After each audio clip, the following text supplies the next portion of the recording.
আসসালামু আলাইকুম ওয়া রাহমাতুল্লাহি ওয়া বারাকাতুহু। নিজেকে গুছিয়ে নিন, কারণ আমাদের সৃষ্টিকর্তার সামনে হাজির হতে হবে। ফিতনার এই যুগে অল্প কিছু মানুষ হেদায়েত পায়, বাকি সবাই ফিতনায় আসক্ত। বান্দার গুনাহ যত বড়ই হোক, আল্লাহর ক্ষমা তার থেকে অনেক অনেক বড়। হে আল্লাহ, যখন মুসলমান বানিয়েছেন, তাহলে ঈমানের সাথে মৃত্যু দিন। আমিন। আল্লাহ ছাড়া কোনো উপাস্য নেই। মুহাম্মদ সাল্লাল্লাহু আলাইহি ওয়াসাল্লাম তার রসূল। প্রেম কিংবা ভালোবাসায় নয়, 5 ওয়াক্ত নামাজেই রয়েছে প্রকৃত শান্তি। হে আল্লাহ, আপনি মনের সব কথা জানেন।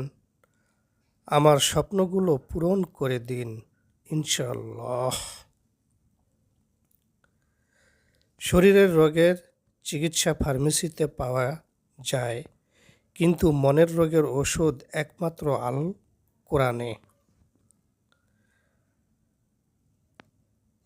তাকে জানিয়ে দাও, একদিন তাকে নিয়ে হজে যাব ইনশাআল্লাহ।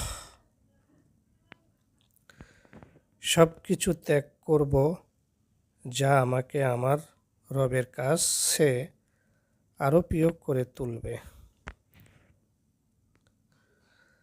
জান্নাত চাওয়ার পরিবর্তে এমন কাজ করো, যাতে জান্নাত নিজেই তোমার আমার কাছে চলে আসে।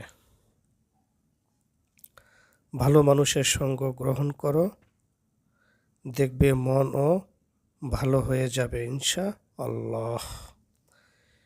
সিজদায় সবচেয়ে নিরাপদ স্থান, যেখানে মৃত্যু হলে জান্নাত নিশ্চিত। সুবহানাল্লাহ। জীবনের সবচেয়ে বড় চাওয়া, ঘুমের ঘরে নবীজিকে স্বপ্নে একবার পেলেও দেখা, একবার হলেও দেখা। আমিন। কাপড় দিয়ে শরীর সাজানো সহজ, কিন্তু আমল দিয়ে আত্মা সাজানো কঠিন। আমার জীবনে কোনো অভিযোগ নেই, আলহামদুলিল্লাহ। সব কিছুর জন্য আলহামদুলিল্লাহ। ভালো আছি, দুঃখে আছি,